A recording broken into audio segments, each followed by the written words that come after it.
these issues this time. All right.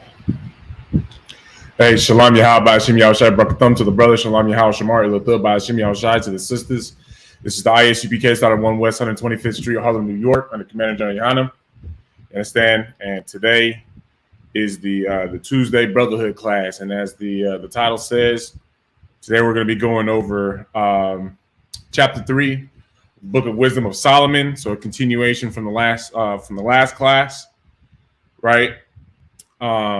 Before we get into that, I was going to ask that everybody takes a moment to make sure that they like and share the class, right? Make sure that you go onto our YouTube, ISUPK Nevada, and like and subscribe to the page as well.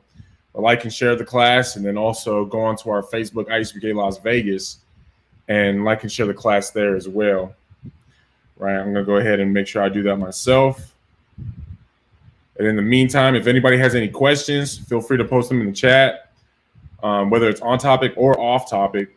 I will answer your question to the best of my ability scripturally. If I'm unable to do it myself, I'll make sure that I just write down your question, and then I'll take it to a mightier man than myself, and I'll get you, the question answered.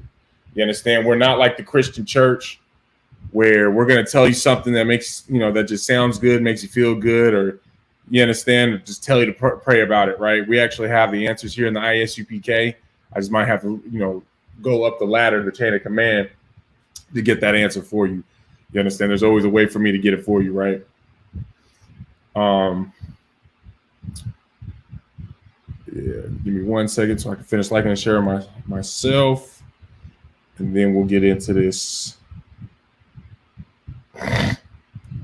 topic. Oops. All right.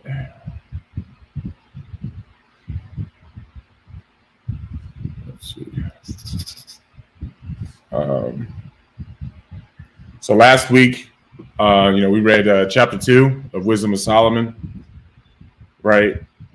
So chapter 3 kind of follows, picks up from where chapter 2 leaves off, where we're talking about, the ungodly people, you understand? And, pretty much what their judgment, or not necessarily their judgment, but just, how they go out of their way to, hate the righteous and whatnot, right? So, all right. So we're going to pick up Wisdom of Solomon, chapter 3, verse 1. All right. But the souls of the righteous are in the hand of God, and there shall no torment touch them. You understand? I mean, that's very self-explanatory in itself. Souls of the righteous are in the hands of God. Our lives, no matter what type of person that you are, is always in the hands of the Most High. But in this context, it's saying that you're in the hand of protection of the Most High. You understand? And that no torment will touch you. So the Most High's protection is going to keep you from enduring anything more than what you, what you can handle, right? But overall, the Most High, when you are righteous, he will make sure that nothing unnecessary will come your way. You understand? Because one thing that we still have to keep in mind is that even the righteous still get tested. You understand? Even the righteous still, go through. A prime example is Job. You understand? Verse 2, and the sight of the unwise, they seemed to die, and their departure is taken for misery. You understand? So, again, this is very self-explanatory. And the sight of the unwise, they seem to die. So, the unwise, those that don't understand the scriptures, when they see us, when they see a righteous man or woman give up the spirit, Salakia, or they're being unalived, they just think that, they just simply died. You understand? And that's pretty much it. And of course, we all know that Christians believe that when you die, you either go to heaven or you go to hell, right?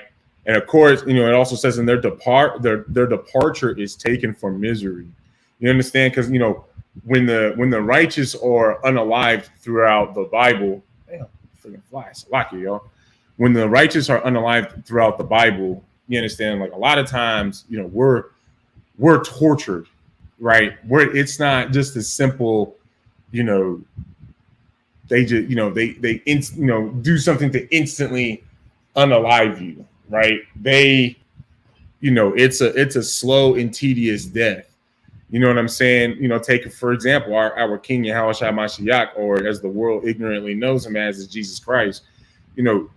That being crucified is not something that kills you or unalives you, instantly, or it's not a quick death. It takes sometimes people are sitting on that crucifix, nailed to the crucifix for days. You understand? And of course, they also stabbed him in pretty much, right under his I can't remember which rib exactly it was, but into his lung. You understand? So he couldn't breathe. He's nailed to the doggone cross. You know what I'm saying? Like, he's hanging from nails. That was not in any mind a painless and quick death. You understand? But of course, whenever a righteous man does have a death like that, you got to think that, for one, that man is immortalized.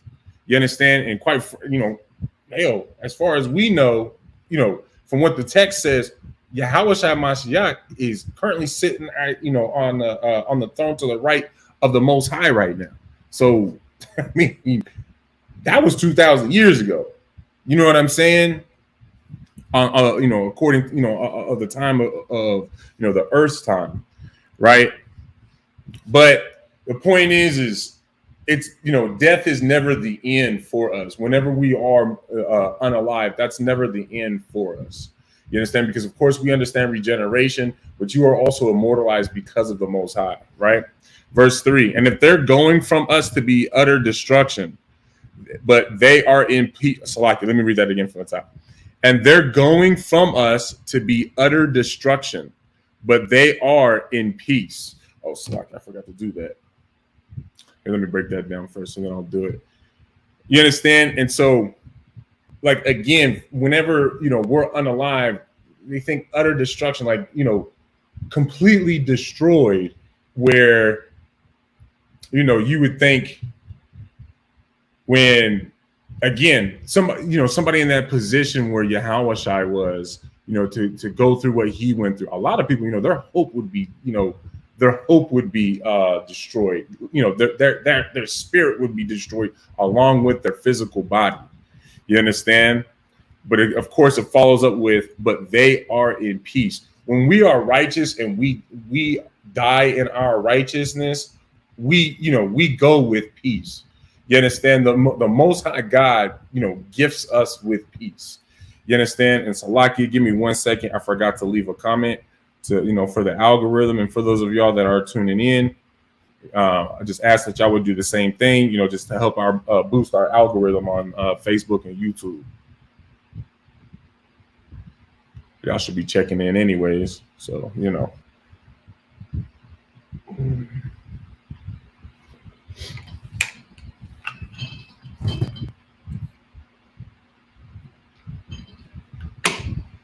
Salaki.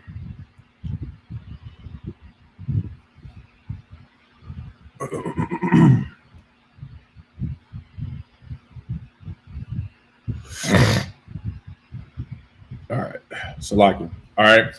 So of course, in our our death and us being unalive,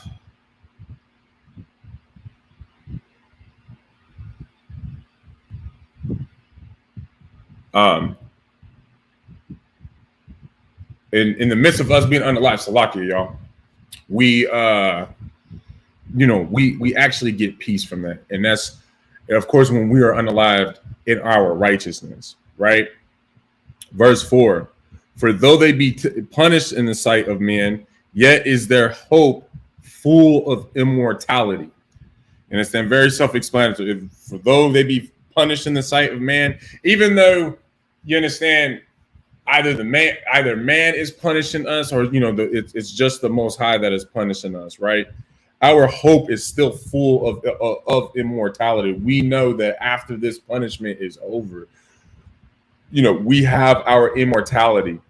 And don't get it twisted to think that immortality in the Bible is, where the flesh that you're currently in lives forever. You understand? Like, that's not what immortality is. Immortality is you being able to live life without, having death coming into your life. For example, drugs, cigarettes, the alternative lifestyle community or lifestyle period. Like, those are ways of death, and they won't come across you in your life. You understand? Your life will basically be the law, statutes, and commandments, things that give life, that tree of life. You understand? Verse 5, and having been a little chastised, they shall be greatly rewarded, for God proved them and found them worthy for himself. Verse 6, as gold in the furnace hath he tried them, and received them as a burnt offering. Lucky, man, there's a doggone fly that keeps flying into my face. All right, so we're going to break down these two verses together, right? And having been, lucky, I can't even read today. And having been a little chastised, they shall be greatly rewarded, for God proved them and found them worthy for himself. You understand? For the most part, like the most High is going to chastise us righteously. He's not an abusive parent that is just gonna, that constantly just wants to, mess up our, his kids just because. You know what I'm saying? He's gonna chastise us for when we are doing something wrong to get us back right? But also so that we can prove ourselves. You understand? For like it says, they shall be greatly rewarded, for God proved them and found them worthy for himself. So it could be something as simple as, like when you come into the truth, like we all pretty much go through it for the most part. The majority of us go for it, because some brothers and sisters are fortunate enough to have, their parents or their brothers and sisters, of the flesh, join the school along with them. But your family starts to cut you off. You understand? Because you're a cult, and you're joining a hate group and this, that, and the other. I can't associate myself with somebody that's like that. Your God is your worship a God of hate, et cetera, right? Speaking from experience, right? These are some things. These are some ways that the Most High proves you. You understand? To really see if you are about seeking him, or if you would choose him over, your fleshly family, right? I'm gonna pull a precept with that as well, right?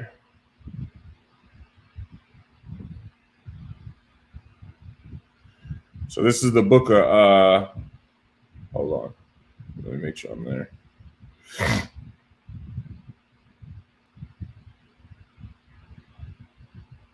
All right, so this is the book of Matthew, chapter 12, verses 46 through 50, right? And this is Yahushua speaking.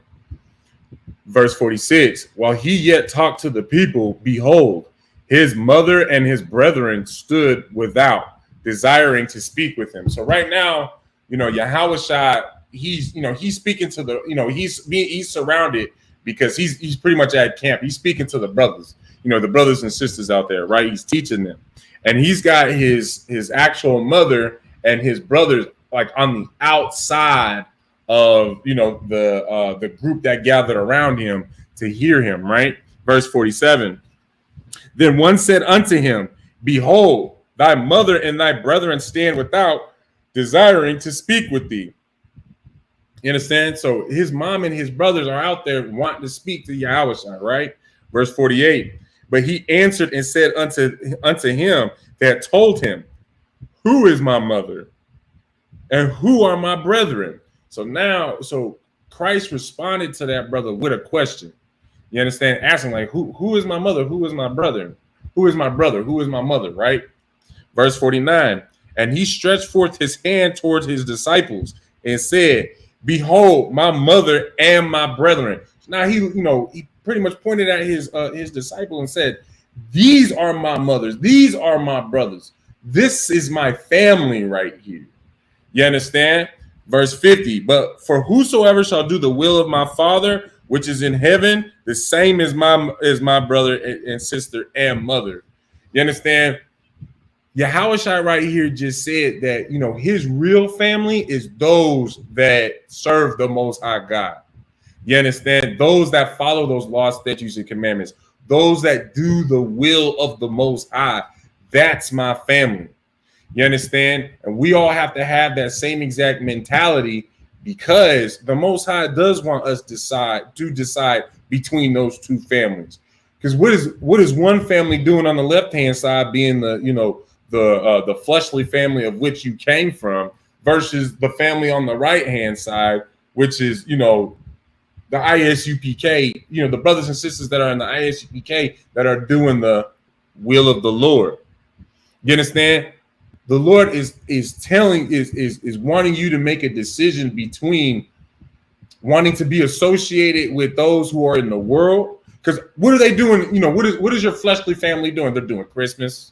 They're doing Easter, Thanksgiving, all of the things that the Most High God does not want us to be doing in the first place, all of them holidays, because that's worshiping other gods, right? But what else are they doing? They're eating pork, shrimp, crab, lobster, and catfish. So they're eating abominable foods that the Most High God told us not to eat. You understand? They're all doing that on the left-hand side. They're doing drugs. They're getting high. They're smoking weed, cigarettes. You understand? They're drunkards. They're whores, adulterers. The list goes on. Nobody knows your family like you do. You understand? Do you want to choose to be associated with that? Or do you choose to associate yourself with those that are doing the will of the Lord, where they're saying no to all of that? They're changing their lives to everything that, their worldly families were doing. You understand? Which in turn sets you up to separate from the world. You understand? To be the holy people that the Most High God had told us to be in the first place. You understand? But of course, we can't fully become those holy people, the great people, that the Most High had called us to be, without us being chastised, without us proving ourselves. You understand? Going through some of those trials and tribulations. Right?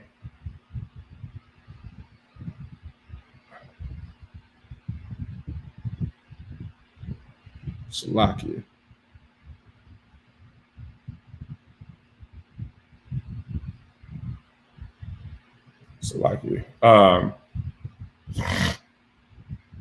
So let's get back to it, right? And found themselves worthy for himself. So of course, you can only be found worthy if you are put through those types of trials. And everybody's going to have their own type of trial. None of it is going to be unique, though. You're never going to go through something that nobody else has gone through. Actually, let me pull that as well, right? Let me pull that for y'all as well.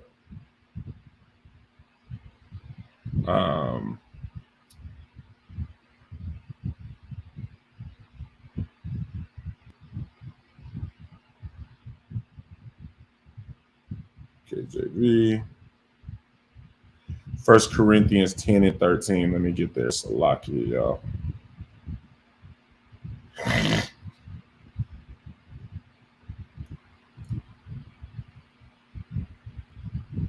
Man, they be putting ads on some of these doggone Bible apps, be driving me nuts. Salakia.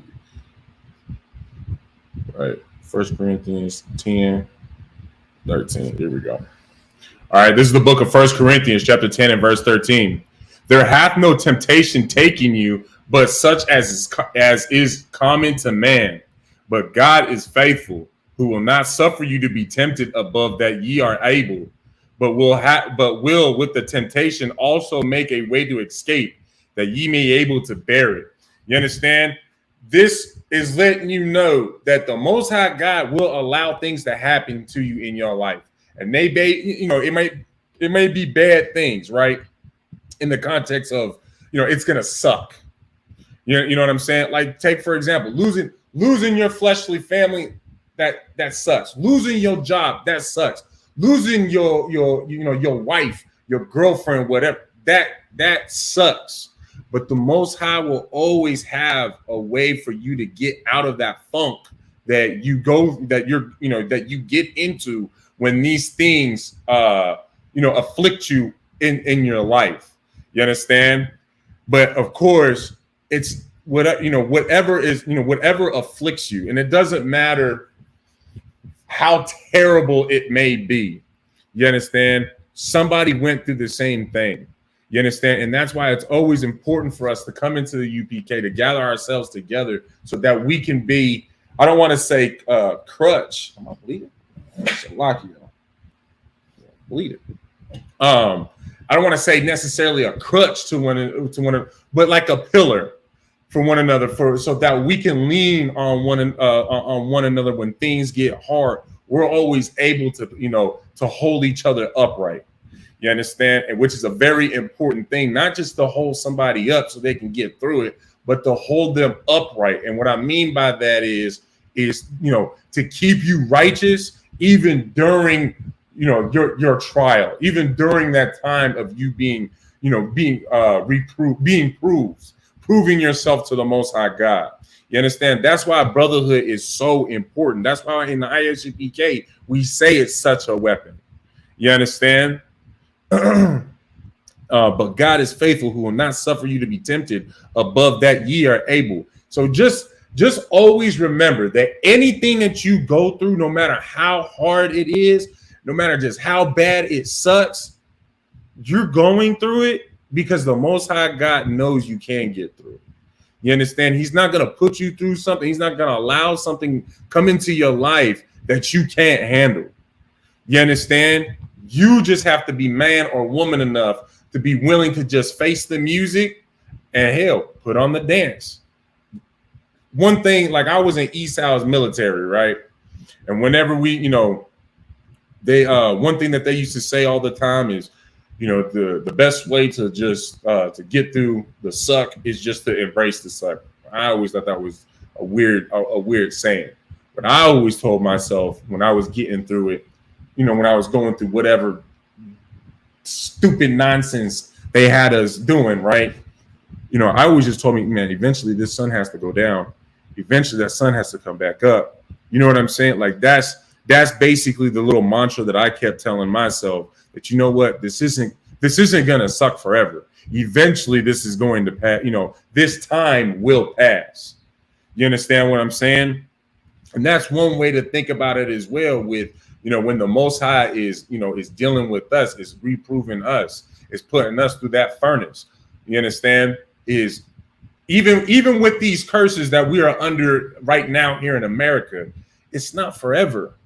You understand? Yahushua isn't going to be gone forever. Eventually, the Most High God is going to send Yahushua back with those 200 million angels to destroy all these other nations for our sake, for our salvation, our being the so-called blacks, Hispanics, and Native Americans. You understand? The real Israelites that the Bible speaks of. You understand? Eventually, that will happen. So it's important for us to be able to push through, to just understand that you can get through whatever it is that the Most High puts, into your life, and that the suck isn't going to be forever. You understand? And of course, we also know that when you're going through it, for one, that's one way that the Most High is letting you know that he loves you, right? For those of y'all that grew up with parents who whooped you, spanked you, whatever term you want to use for it, right? what was one thing? What was one of the things that they would tell you about? Like, oh, when you try to tell them, well, Johnny down the street, they did it too. Well, I ain't Johnny's parents. I ain't they daddy. I ain't Johnny's mama. I ain't Johnny's daddy. I'm your parent. You understand? And of course, one thing is that what they're also saying in terms is, I don't love Johnny. I don't care about Johnny because Johnny isn't mine. You are mine, and so I'm going to punish you for what you do. You understand? That's literally what the Most High God has said in the book of Amos, chapter 3, verse 1.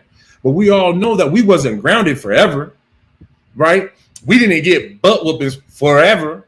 I mean, I hope that y'all ain't getting no butt whoopings from y'all parents. But you know what I'm saying? That we'll say butt whooping session doesn't last forever. Eventually that ends. You understand? That groundation, that punishment time period, eventually that ends. It's the same exact thing with the Most High God. And of course, he put these curses on us, not because we couldn't get, we couldn't, he put these curses on us as a nation because as a nation, he knew that we can get through it, that we could handle it as a nation. You understand? These curses that we are under it quite frankly is unbearable, especially when you are going through it by yourself.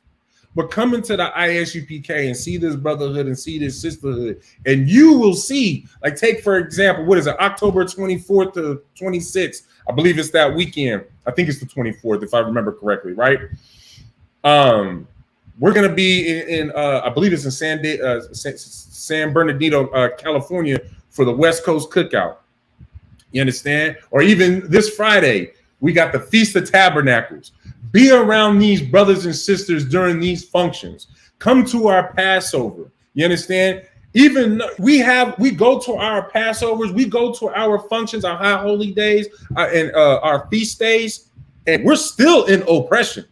You understand? We are still enslaved. We still have our oppressors over us. But yet it's not that bad when we are coming together in righteousness.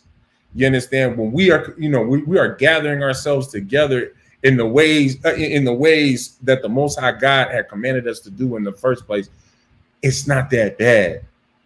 You understand? We help the oppression be that much lighter when we are when we gather ourselves together.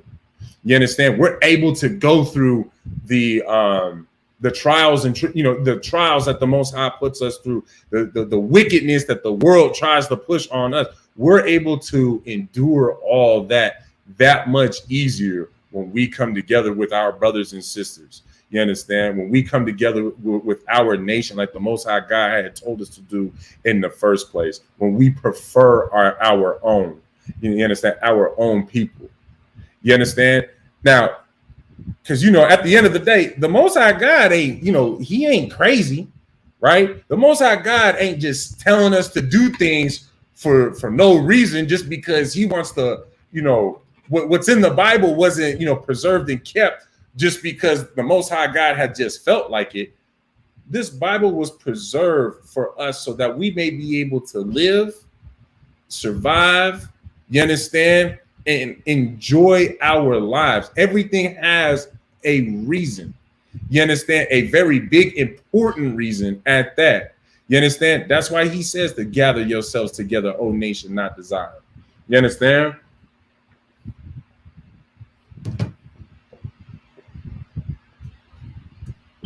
Salakia.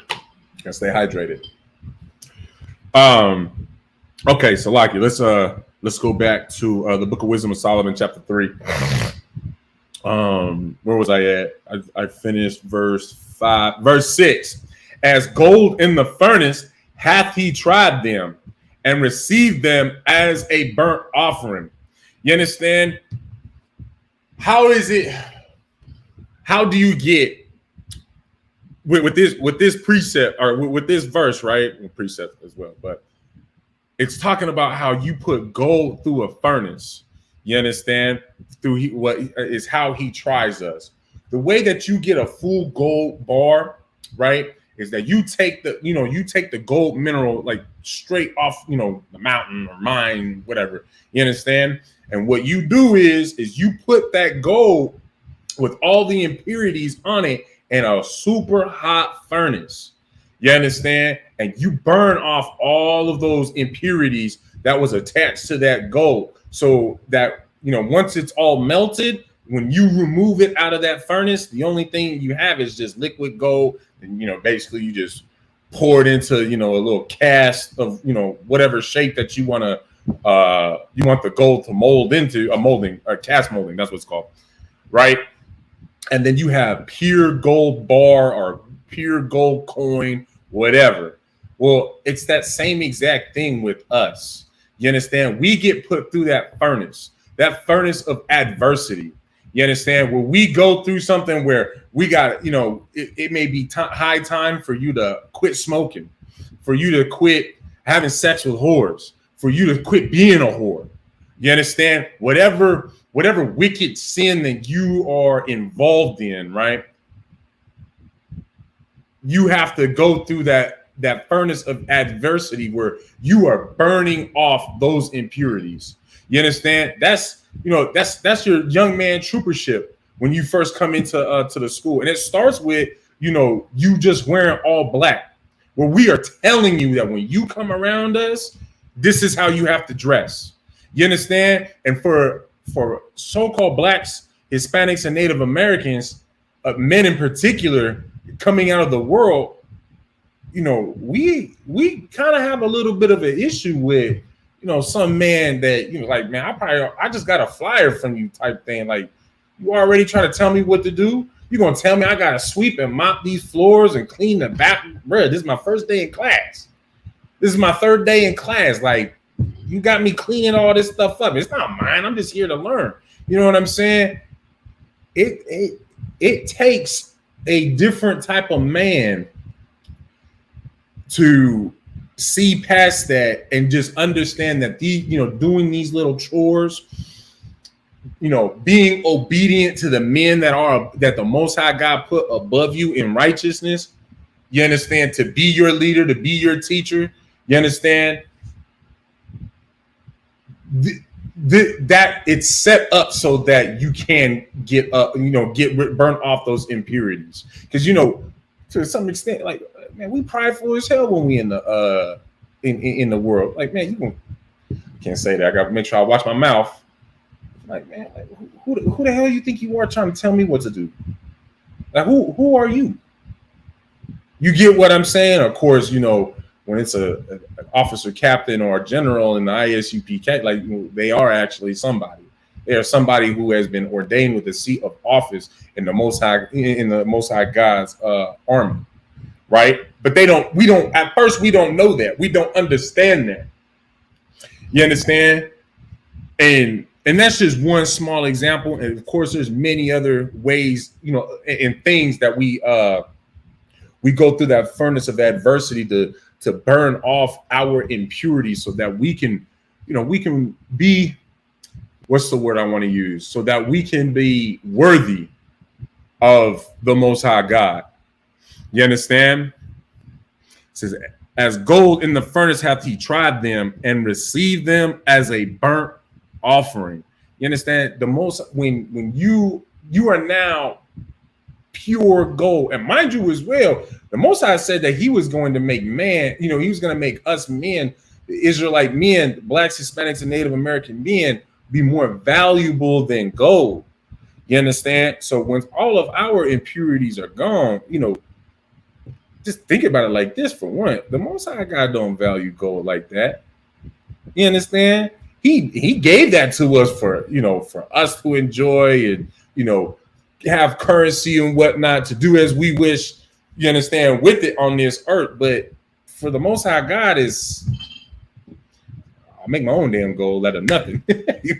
You know what I'm saying? The things on earth is nothing to the Most High God, because first and foremost, he put it here. He can create whatever the hell he wants. He probably has some crazy rare precious stones in the fourth dimension. Who knows? But you know what I'm saying? That we can't even fathom. We've never even seen. We'll never see. You get what I'm saying? and receive them as a burnt offering. So, but we are something that is more valuable than gold. We have value to him. The blacks, Hispanics, and Native Americans have value to the Most High God. You understand? And he receives us as a burnt offering. He receives us as that sacrifice. You understand? Because we sacrifice, like take, for example, who I was in the world. I sacrificed that individual. I let all that worldly nonsense go, all the smoking, sleeping with whores, all of that. I let all of that go so that I may be worthy for the Most High God, and he can receive me as a burnt offering if he sees me so fit. You understand? That right there, that right there is a what do I want to say? That's an honorable thing to do. Where all of these brothers in the ISUPK, that how they give up their worldly selves to be, that burnt offering, to be a sacrifice unto the Most High God. Because mind you as well, just because we quit smoking and all that, like the game don't stop there. You understand? The fight, the war doesn't stop there. We still have to, we're giving ourselves up as a burnt offering. We're sacrificing ourselves because, like take, for example, I could be at home doing whatever the hell that I want to be doing, playing my Xbox, playing my computer. You understand? Just laying in bed, laying up with my rib. You understand? Playing with my sons. You understand? I could be doing whatever the hell I want to be doing. You understand? But no, I sacrifice, I'm sacrificing my time and who I am to do the will of the Most High God. You understand? And which is also why we are, the men in the ISUPK, the priests and prophets of the Lord. That is why the Most High God says that we would be, that's one reason why we are considered to be more precious than gold. You understand? Let's read on. Verse 7. And in the time of their visitation, they shall shine and run to and fro like sparks among the stubble. You understand? In their time of their visitation, so it's the time of, whenever we regenerate. That bit, when it says when King Solomon is referring to our visitation, it's the visitation that we have on earth. So each time that we regenerate here on earth, right, we shall shine. Why should we shine? Is because we stand out amongst everybody else on the face of the earth, because we're not doing everything like everybody else. You understand? We are doing what the Most High God had called us to be, which is to be separate, to be a holy people, like it says in the book of Deuteronomy, chapter 7 and verse 6. Which I'm gonna pull that for y'all real quick, right? Salakia. For thou art, the book of Deuteronomy, chapter 7 and verse 6. For thou art an holy people unto the Lord thy God. The Lord thy God had chosen thee to be a special people unto himself, above all people that are upon the face of the earth. You understand? We are stepping into that role here in the ISUPK. You understand? We teach men how to fill those shoes. You understand? Where we become that holy people unto the Most High God. You understand? To be that special people unto him. And when we are that special people unto him, when we are holy like the Most High God intended us to be, we are above all people. We are above all the other people on the face of the earth. Just like what it says right here. You understand? This doesn't say anything about us being equal. If we follow the law, statutes, and commandments, then we'll be equal to to our oppressors, to the so-called white man, the so-called African man, the so-called Asian man. We would be equal to them if we follow the law, statutes, and commandments. And if we're holy, we'll be equal to them. No, we will be above them if we are the holy people that the Most High God had called us to be. And the way that you be holy is that you follow the law, statutes, and commandments. You understand? You're not celebrating Thanksgiving and Christmas, doing all of those holidays of the heathens. You understand? Keeping the ways of the heathens. You understand? You're not, again, It's always going to be the same thing over and over with the people in the world that, what they are doing, being adulterers, fornicators, you understand, drug addicts, drug dealers. You understand what I'm saying? You're not a part of that. You understand? And if you're not doing those things, eating whatever the hell you want, like bats and crab, catfish, you understand, pork, you understand, when you're not doing all of those things, you're on the other side, holy, and you stand out. You understand? What else? Like, oh, stupid. All right. That makes you stand out. Let me get back to where we was at. I believe it was on verse 7. Right? And so each time when you regenerate back onto the earth and you're following those laws, statutes, and commandments, you're going to shine. You understand? And run to and fro like sparks among the stubble. You understand?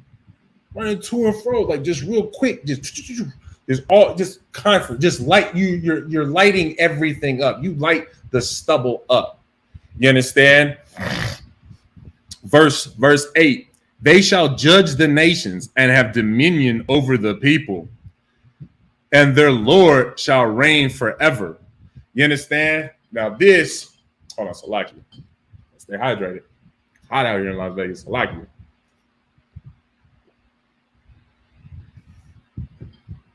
All right. Verse 8. And they shall judge the nations and have dominion over the people, and their Lord shall reign forever.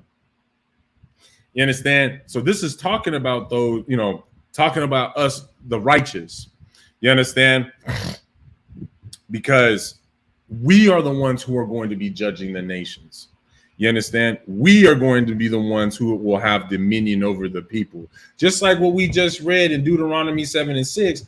I mean, it's only right for us, why have us be above all the people of the earth if we're not also going to be, ruling over them? You understand? That's a Deuteronomy 7:6. That line is based, it's a manifold, it's got a manifold meaning when it says that we are above all the people of the earth, meaning that we are better than all of them, but also, going with it, with us being that ruling class. We are to be that ruling class unto the Most High God. You understand? And their Lord shall reign forever. You understand? The Most High God will reign forever on earth. When actually he still reigns now. You understand? It's just he's not allowing us to have that seat of power right now because of our mishaps, because of us wanting to be disobedient to the Most High God and our desire to serve after to sought out to do the ways of the other nations. You understand? Verse 9, they that put their trust in him shall understand the truth.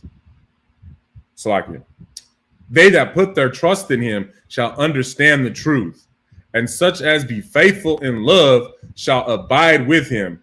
For grace and mercy is to his saints, and he hath care for his elect. You understand? So let's break that down. They that put their trust in him shall understand the truth. Very self-explanatory. You understand? When you just trust in the Lord, you will understand the truth. Now, is that just you?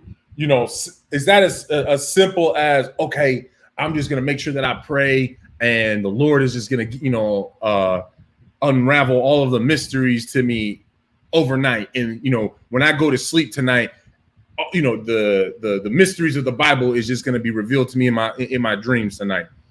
No, that is not what is going to happen. Because one thing that we all have to understand is that we, at the end of the day, have to be patient with the Most High God, because the Most High is not going to just give you everything all at one time. You understand? Over time, you will accumulate all of the knowledge and the wisdom that that is required. You understand? You will, over time, you will gain all of the things that you need. And quite frankly, if when you're righteous and you are trusting in the Lord, he's also going to give you the things that you want. You understand? And quite frankly, let's be honest, with the Lord being as patient as he is with us, you goddamn skippy that we need to be patient with the Most High God when he's being patient with your sinful ass and you're trying to ask for, something that you may want or even need, but regardless, right? And such as be faithful in love shall, hold on. Yeah. And such as be faithful in love shall abide with him. Now we got to understand with what love is to the Most High God. God, the Most High, basically, he let us know how we can show him love. He doesn't want us to be, oh yeah, I love the Lord, and like how them Christians do, just constantly talking about how they love the Most High God. You understand? He wants us to show him. And he told us specifically how we can show him. You understand? And of course, I'm going to show y'all in the scriptures what he said. You understand? Let me get there real quick. Salaki, I believe it's 1 John 3 and 4, right? Is it 4? No, it's 5 and 3. Okay, so this is the book of 1 John, chapter 5 and verse 3. For this is the love of God, that we keep his commandments, and his commandments are not grievous. You understand? So anytime that you hear some Christian, some Catholic talking about, oh yeah, they love the Lord, they love God, they are a man and woman of God, and they're married to God, and all this, that, and the other, ask them if they keep the commandments. Because if they're not keeping the commandments according to the scriptures, they're liars. You understand? Let's read it one more time. For this is the love of God, that we keep his commandments. Take, for example, we just closed out the Day of Atonement. You understand? Yesterday at sundown. You understand? First, let's give a hand to all the brothers and sisters that completed the Day of Atonement. You understand? Especially for those that did it for their first time. You understand? We tip our hats off to you. Congratulations. You understand? That is quite the feat. You understand? That's when you do the Day of Atonement. That is a day where you're able to recognize the fact that you can overcome any demon that you may have. You understand? Because you're able to endure an entire 24 hours without food nor water. You understand? The food part might be kind of, I look like I could miss a couple of days without food. I got reserve, right? But everybody needs water. Damn near. I mean, hell, what is it? You die of dehydration for the lack of water in, 3 days? And you can endure a third of that before a third. You are 33% to death, and you endured it. You understand? That is not a small feat. You understand? That is a great feat that you did, that you accomplished. So congratulations to y'all that that had completed the Day of Atonement, especially for their your first time. You understand? But those that did the Day of Atonement, you just show the Most High God that you love him. Because the Day of Atonement, it is commanded that we do the Day of Atonement. You understand? Of course, health permitting, age permitting. You know what I'm saying? We ain't no wicked sick bastards who's gonna make my 9-month son fast when he needs to have a bottle damn near every 2 hours. You understand? He's not gonna fast with us. Like we're not wicked bastards like that. You understand? If somebody has some medication, with like diabetes, or they're diabetic, or what have you, you understand? Obviously, they don't do the Day of Atonement because now that's life threatening. You understand? We do, but those that do the Day of Atonement, we do it in their place for those who can't. You understand? But as I was saying, when you do the Day of Atonement, you are showing the Lord that you love him. You understand? You are expressing the love that you have for the Most High because you are denying your flesh of things that it needs, it requires, because the Lord had required you to do something else.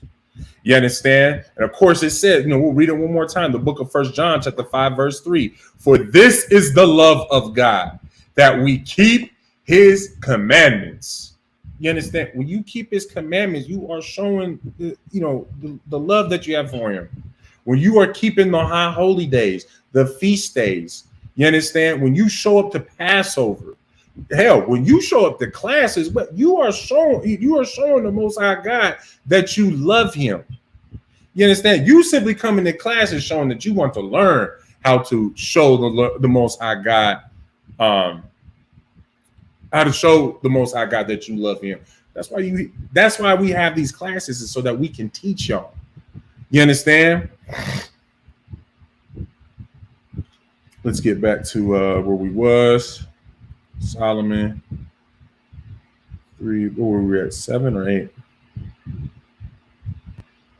No, we were at 9. All right. And such as be faithful in love shall abide in him. So when it's saying those that shall, it's like it.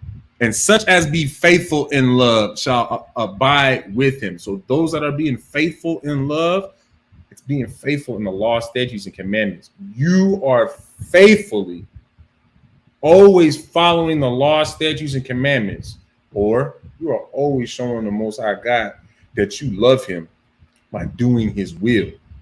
You understand? You will abide with him. You understand? Let's look up the word abide, right? So we get a full understanding. Abide. So abide is a verb, right? Accept or act in accordance with, be able to tolerate. So let me see. Of a feeling or memory.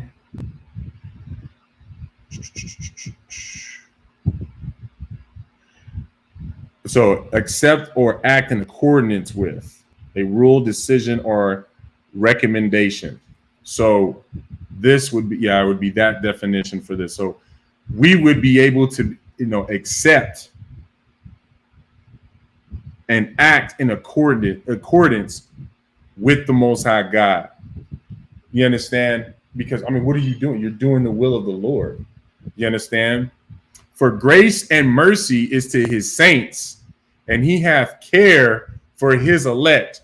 Now, there was something, I read something. Listen, can anybody online tell me what in particular just stood out of that entire verse that we just read, Wisdom of Solomon, chapter 3 and verse 9? What in particular just should really stand out in that verse? I'm gonna give y'all a few moments to have an opportunity to post it in the chat and figure it out for yourselves.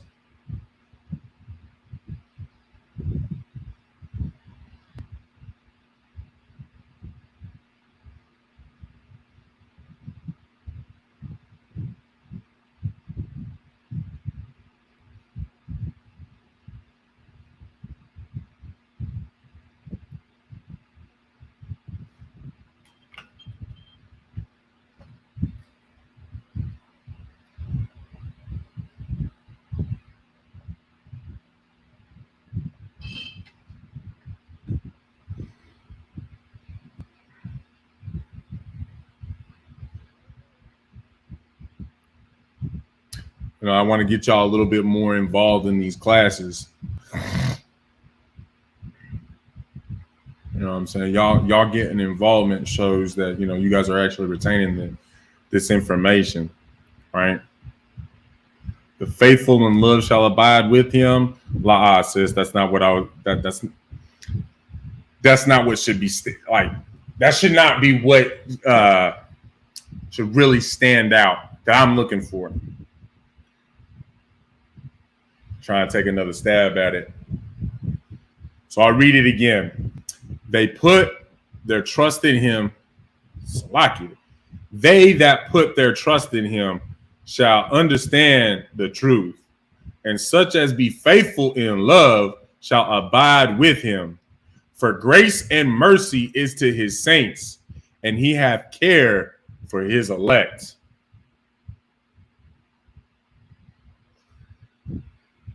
what out of that whole verse should really stand out? What in particular really stands out?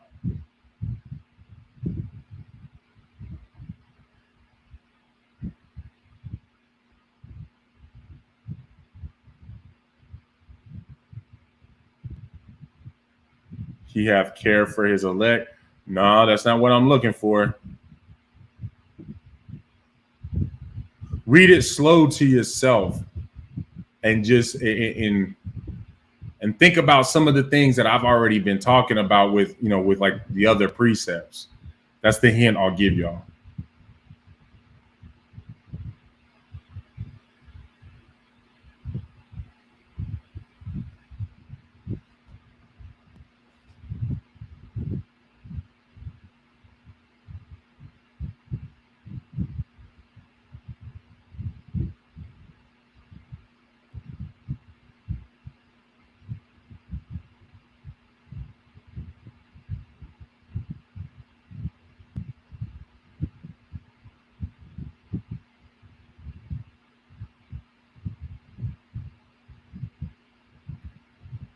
Okay, what exactly about for grace and mercy to his saint? Why that's what I'm looking for. But why does that stand out?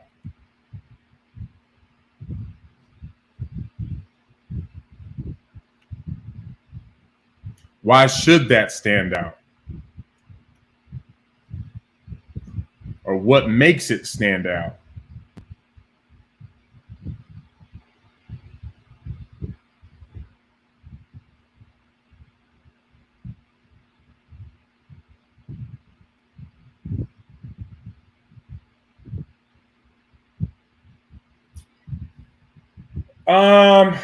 Okay, because only if you follow the laws will you get mercy. No, I'm gonna tell you why that's incorrect. Is because did you get mercy before you came in the ISUPK, or were you given mercy before you learned about the ISUPK?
I would say I was given mercy once I came into the truth.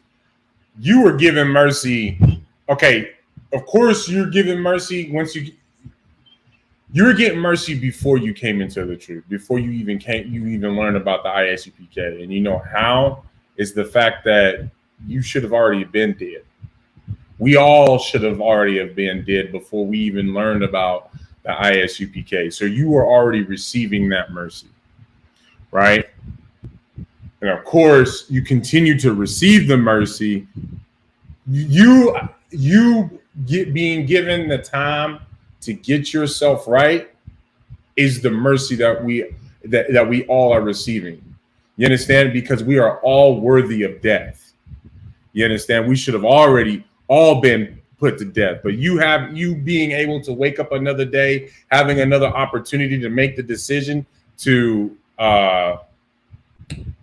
start following the law, statutes, and commandments, to start preferring your own, to start doing the will of the Lord. Salakia. You understand? That's mercy. All right. So, but where I wanted to go with it is so for grace and mercy is to his saints. You see how it says, it doesn't say that for grace and mercy is for the world, for grace and mercy is for the, the entire earth, for grace and mercy isn't for, for everyone. You understand? Let's look up what the word saints mean. I might have to grab the Bible dictionary. I think it's over there. Let me see if I can just get the regular definition, if it's the correct one, off of Google. Stay hydrated.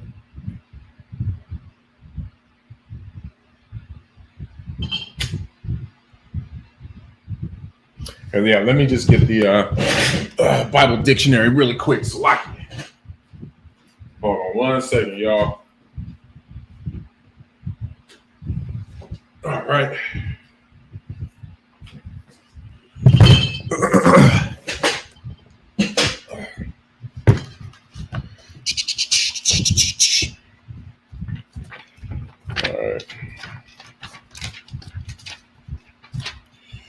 QRS. Biome. I'm really good at alphabet stuff.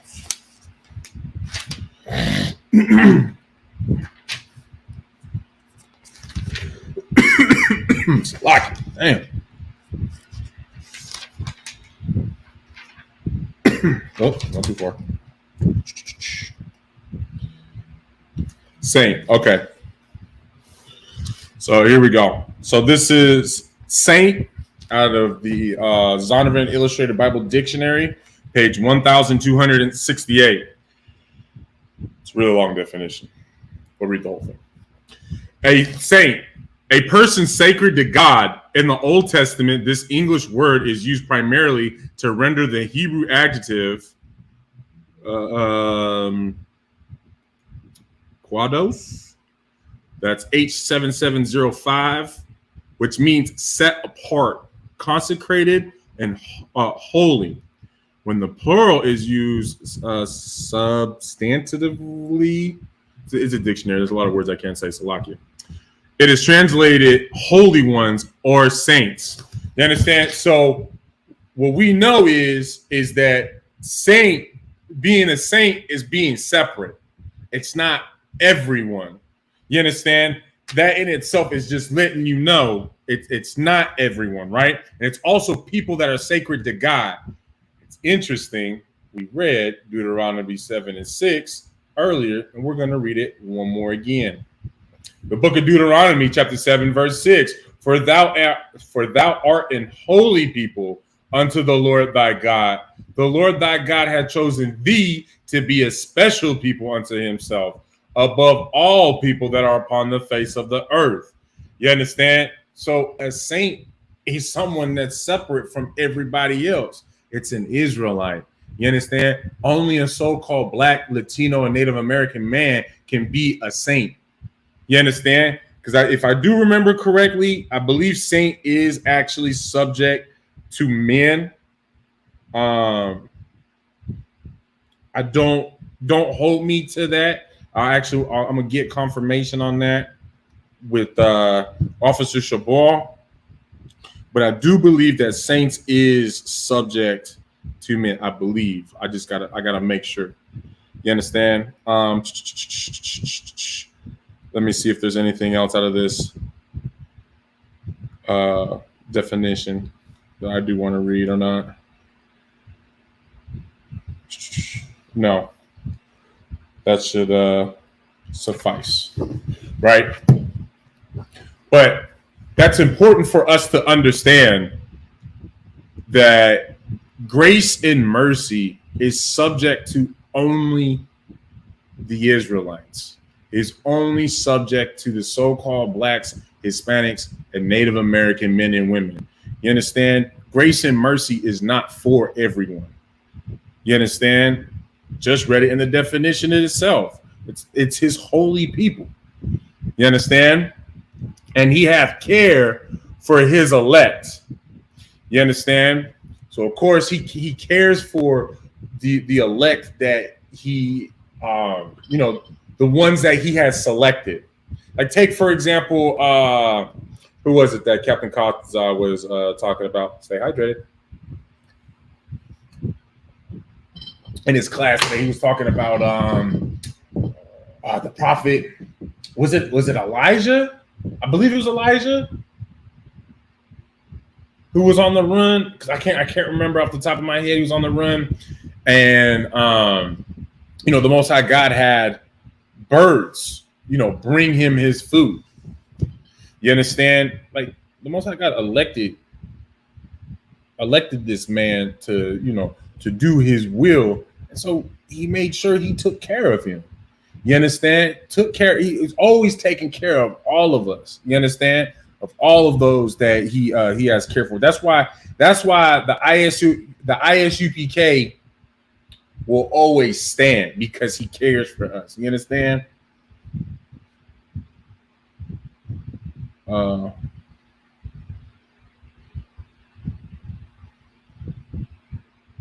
on, Salakia.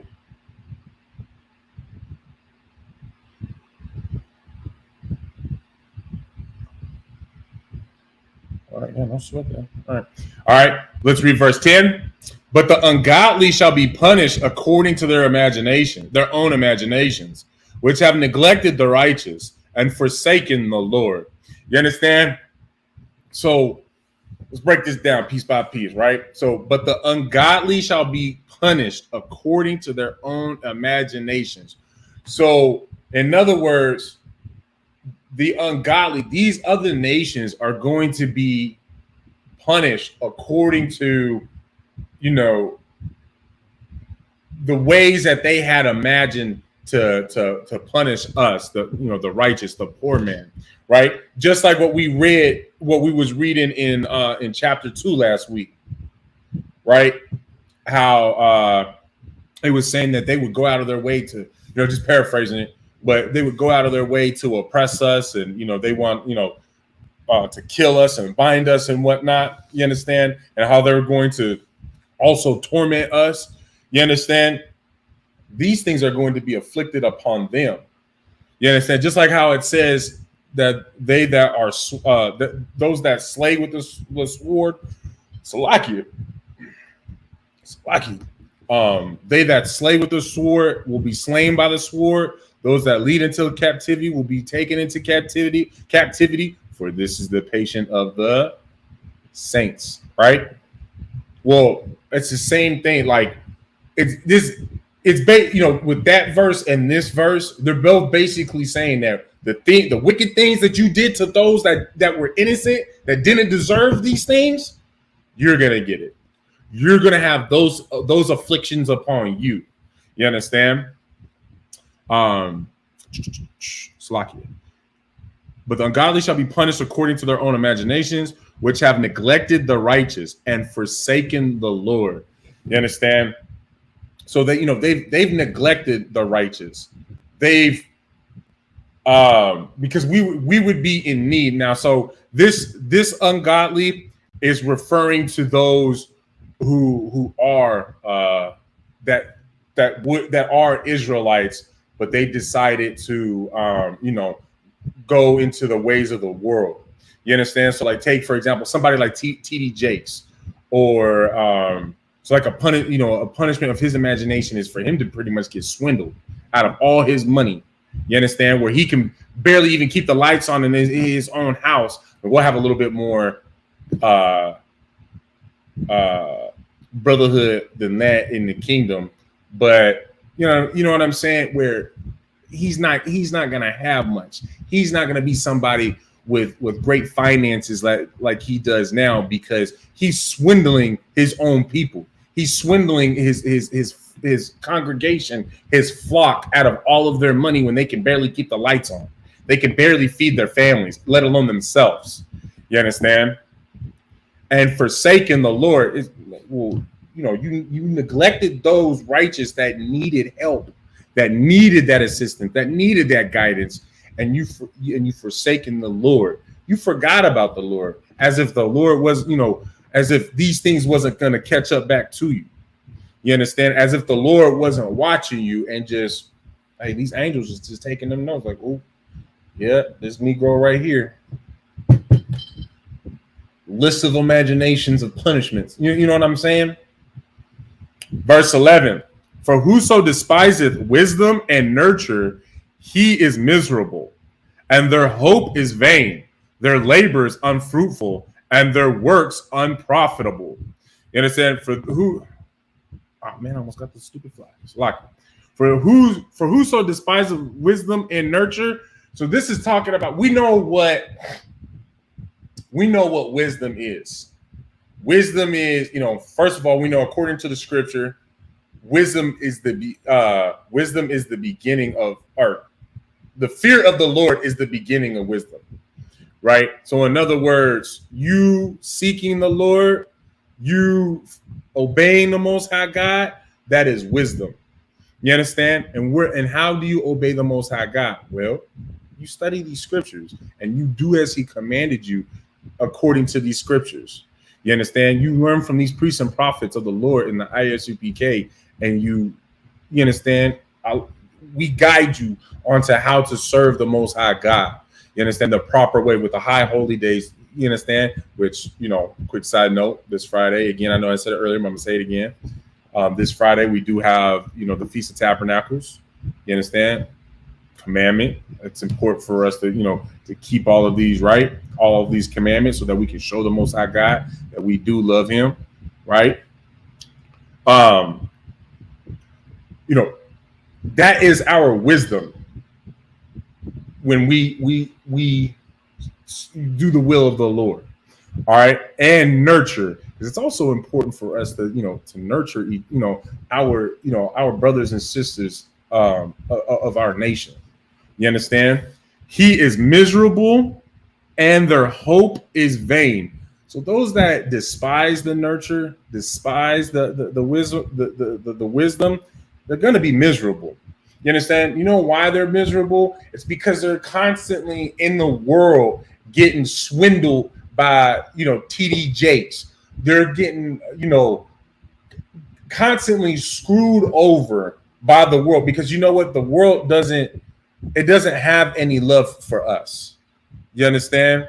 One second.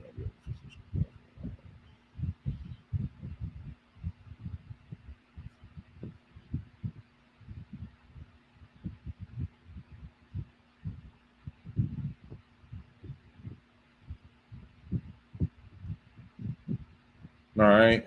Let me get back. All right, don't sweat. All right. You understand? The world is never going to be kind to so-called blacks, Hispanics, and Native Americans. How do I know? Turn your TV on. Turn on the news. You understand? Go to your little news app on your phone. Google Google just current events of what's happening to so-called blacks, Hispanics, and Native Americans.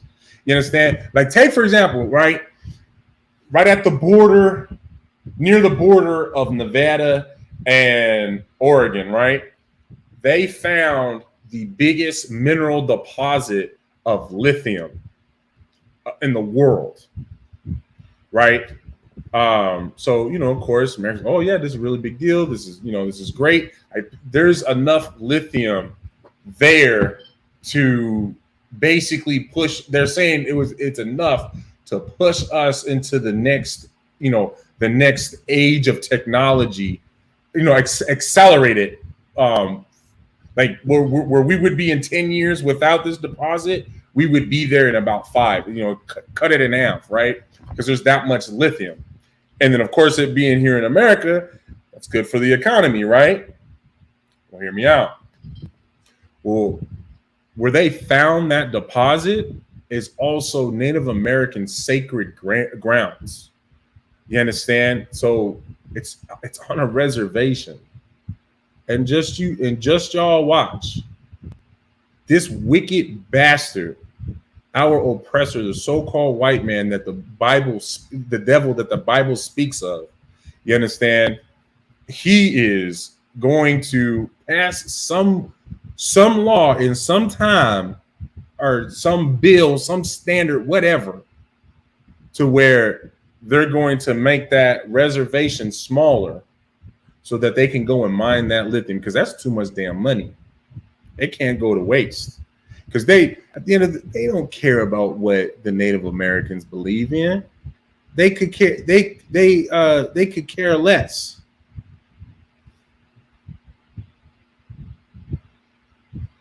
You understand? What they want is that money. They might try to give them some little stupid deal.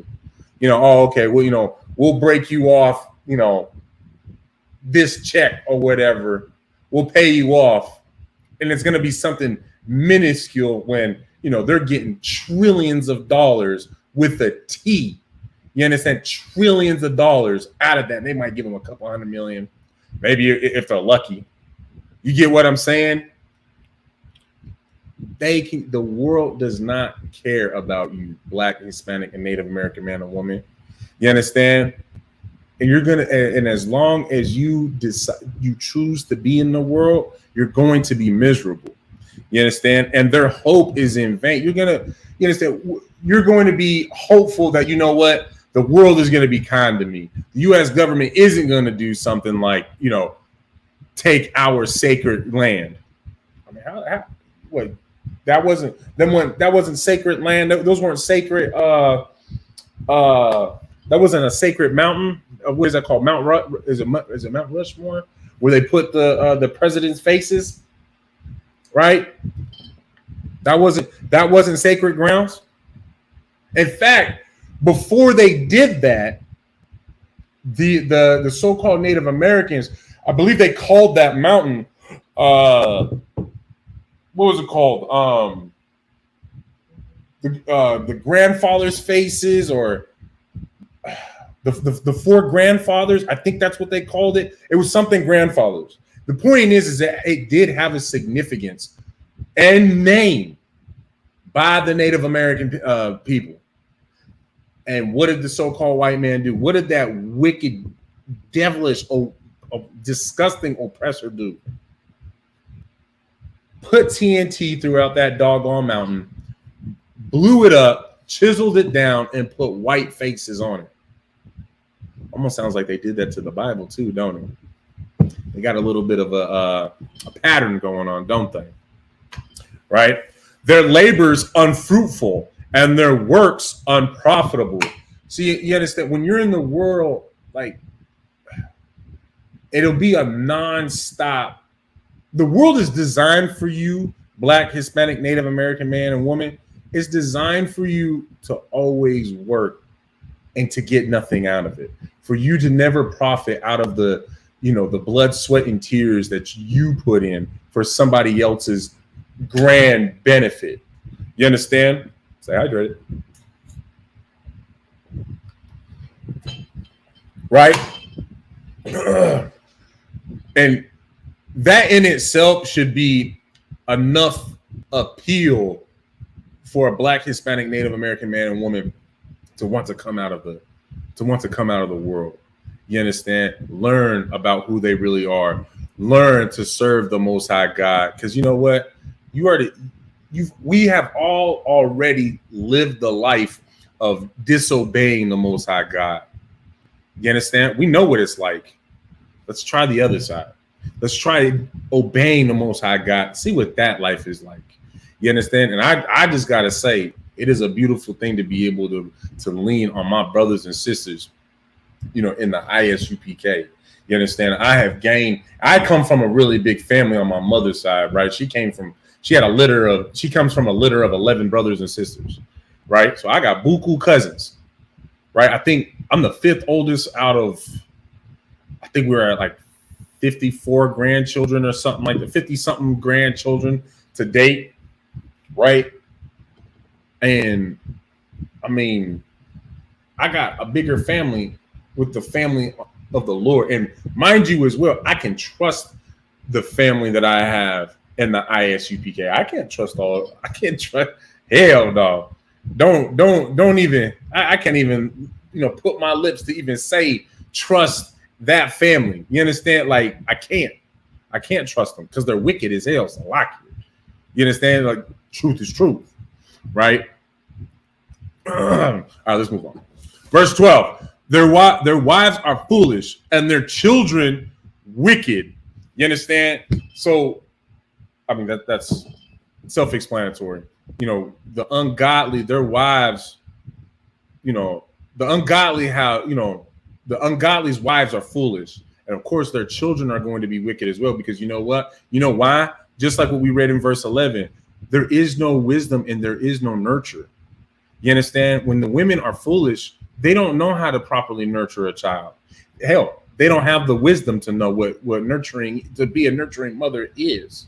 You understand? Verse 13, their offspring is cursed. Wherefore blessed is the barren that is undefiled, with which hath not known the sinful bed. She shall have fruit in the visitation of souls. And you see how we have that word again, the visitation, right? So that's referring to, so in this life, right? So let's start from the beginning of verse 13. Their offspring is cursed. The offspring of those foolish wives, those children are going to be cursed, because like I said before, there is no wisdom, there is no nurture. So when you don't have wisdom, obviously you don't have these laws, statutes, commandments. Then you have, so now you're getting, mothers like Kim Kardashian. So I've never understood why people was even into that. I'm trying to make sure I use the right vernacular. Woman, that dog there, I like that one better. You know what I'm saying? I never understood that. And then people, that man actually put some children into her, which, whoo, you better than me, a whole lot better than me. I couldn't do that. And we see what type of mother that she is to those children, right? She's not. She's in no regards is she an ideal mother or person in general. Salakia.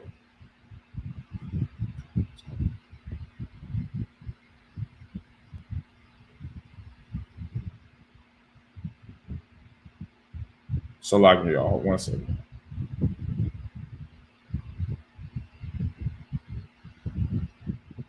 Right.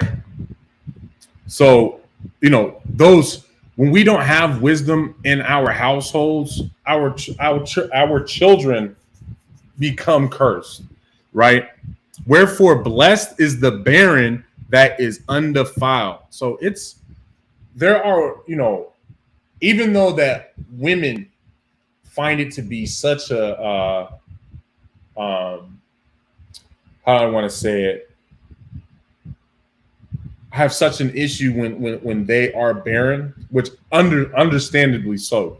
You understand? I mean, it's a healthy thing for all women to want and desire children, right? So when they're not even able to have them in the first place, like, I can understand how that would afflict somebody's, spirit, right? But mind you, it says, that woman is blessed when she is barren, but she's undefiled. Who can tell me what it means by her being still undefiled? She's barren, so she knows she can't have children. Some way, somehow, she knows she can't have children, but she's undefiled. You understand? How is it that she's undefiled? What is that? What is that? What is that saying? Which hath not known the sinful bed. And we got quite a few people in the class now. Let's see if anybody can get it. What does it mean by when it says in the book of Wisdom of Solomon, chapter 3, verse 13, wherefore blessed is the barren that is undefiled, which hath not known the sinful bed. What does that mean?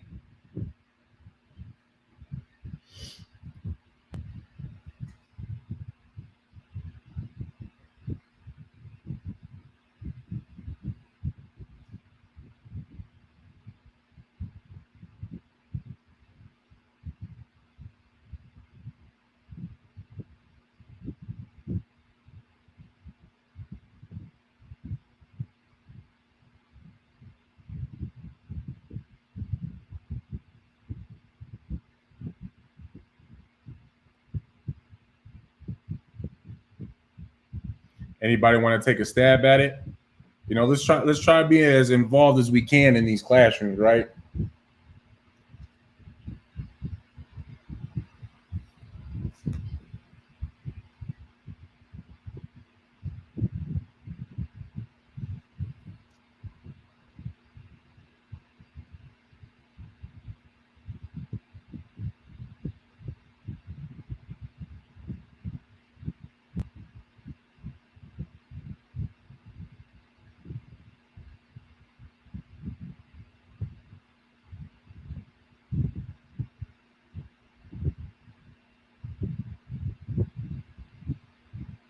Give y'all a few more moments, and then I'll just tell y'all.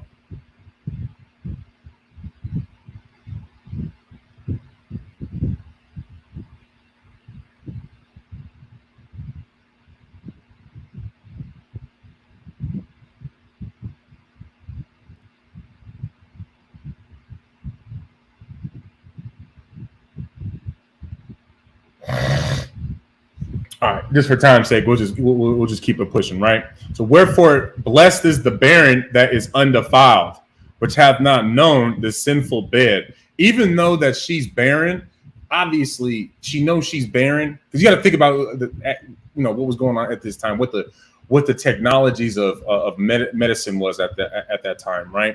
They weren't having getting their eggs checked and stuff like that, like how we do now to check our fertility, right? So clearly she has a husband. You understand? And she has a husband.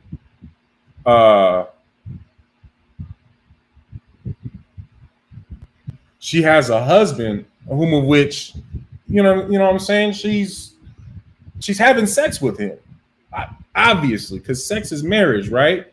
She's not being an adulteress. Now, here's also something a food for thought as well. She shall have fruit in the visitation of souls. So she may not have children now in this life, but when she returns and through the regeneration, that gift of children will be given to her in that next life, because that is her gift. That is her reward. You understand? Verse 14, and blessed is the eunuch, which with his hands hath wrought no iniquity, nor imagined wicked things against God.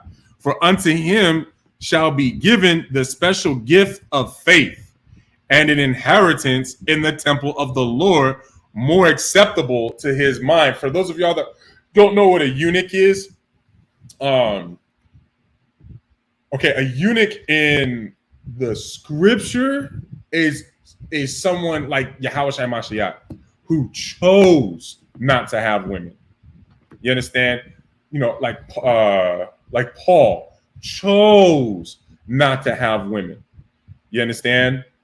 Now, of course, there's eunuchs, and what a eunuch is according to the other nations, which I believe is the standard definition of what a eunuch is where a lot of times, like the Chinese, the emperor would have, X amount of wives, and then he would have men take care of them, but he would castrate them. He would remove their testicles. So then that way he would know. I think he also removed their rods as well, if I'm not mistaken. I think it was the whole shebang. But the point is so that they wouldn't try and have sex with their wives. You understand? Kind of, whew, man, sucks to be another nation, if you ask me. Slovakia, right? Well, to be a eunuch in another nation in particular, right? But so eunuchs in our culture, in the Israelite culture, is blessed, right? It's a big deal. I mean, just think about,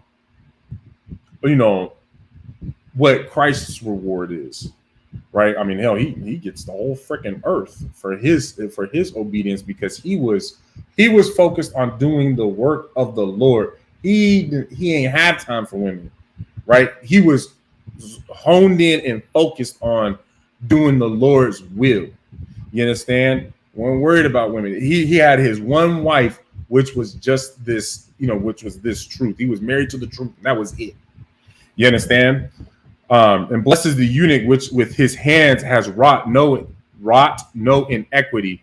So of course this is talking about a eunuch that, a eunuch like the most like Yahushua, right? Who's only doing the work of the Lord, who's not allowing his hands to, do any type of wickedness, right? Nor imagine wicked things against God. He's not even thinking about wicked things that would offend the Most High. For unto him shall be given the special gift of faith and an inheritance in the temple of the Lord, more acceptable to his mind. You understand? He gets these types of eunuchs, their reward is the faith similar, to like Yahushua. You understand what Yahushua was able to walk on water? And mind you, who was it? Was it Peter? Almost got Peter to do it, or maybe it was Paul, right? But yeah, Yahushua was able to walk on water because, of course, like he said, he had that faith in it. That's that type of faith that these eunuchs would have. Yahushua was a through and through eunuch, basically, right? Because, as far as what we know from the, from what is written, he never had any women. I believe Paul did deal with women before he had met Yahushua, right? So that faith from like off the rip, like that, it's a different type of faith where now you're able to have, you're able to do these types of things that Yahushua was able to do, right? Now let's move on. Verse 15, for glorious is the fruit of labors, and the root of wisdom shall never fall away. I mean, self-explanatory. For glorious is the fruit of good. It's a lock here. For glorious is the fruit of good labors, and the root of wisdom shall never fall away. Right? It's always going to be a glorious thing when you put your work into something good. Prime example, us building these schools all in the four corners of the earth. You understand? Raising up our brothers and sisters out of hell from the dust of the ground, right? To come into the ISUPK and get cleaned up and become, to be people who shines in a very dark world. You understand what I'm saying? It's a good thing. You understand? And quite frankly, that's also our fruit from our works, is when we're going out there and raising up our brothers and sisters out of hell, right? And the root of wisdom shall never fall away. What is the root of wisdom? It's this Bible. You understand? It's this truth. You understand? Verse 16, as for the children of adulterers, they shall not come to their perfection, and the seed of the unrighteous bed shall be rooted out. You understand? So as for the children of adulterers, they shall not come into perfection.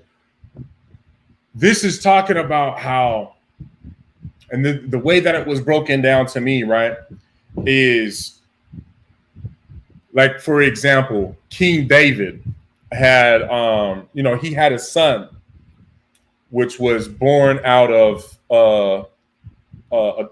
adultery, right? The Most High isn't necessarily always going to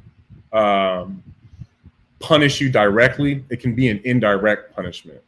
And in that case, King David had an indirect punishment for his act of adultery, right? And that was with, killing his son. You understand? So, that there's a lesson to be learned in that. You understand? And the seed of an unrighteous bed shall be rooted out. You understand? Because that unrighteousness needs to, needs to be destroyed and eradicated so it doesn't continue on. You understand? Verse 17, for though they live long, yet shall they be nothing regarded, and their last age shall be without honor. And of course, this is talking about, we're still talking about the ungodly, right? For though they live long, yet shall they be nothing regarded. So we see today how, our elderly are they're getting older and old, they get old, and we, like, people in the world, they disregard our elderly now, especially now. You understand? Like there is no wisdom to gain for them. They're almost nothing to to the youth, which is a terrible thing, right? And of course, this is the ungodly who move this way, who think this way, right? And their last age shall be without honor. So it, like, you understand, they won't be honored in their last age, being taken care of. Like take for example, a lot of people just end up just dumping their their grandparents and their parents in these what are they called? Those homes, those where they where these other nurses and whatnot will take care of them for you. And that's not necessarily the issue, but the real issue is the fact that they just get dropped off like an unwanted dog, and then they're just forgotten about until they die in there. You understand? Verse 17, for though they live long, yet, verse 18, or if they die quickly, they have no hope, neither comfort in the day of trial. You understand? When the ungodly are dying young, they're dying without hope. I know if I would have been killed in Afghanistan when I, on my deployment, right, I would have died without hope. You understand? Like, because everything, especially in particular, especially because of the fact that all of the religions that had, been pushed my way to try to, that basically will say, try to recruit me, into their church, I always saw the BS in it. You understand what I'm saying? And so that just left me just being agnostic. My hope was replaced with just how do I say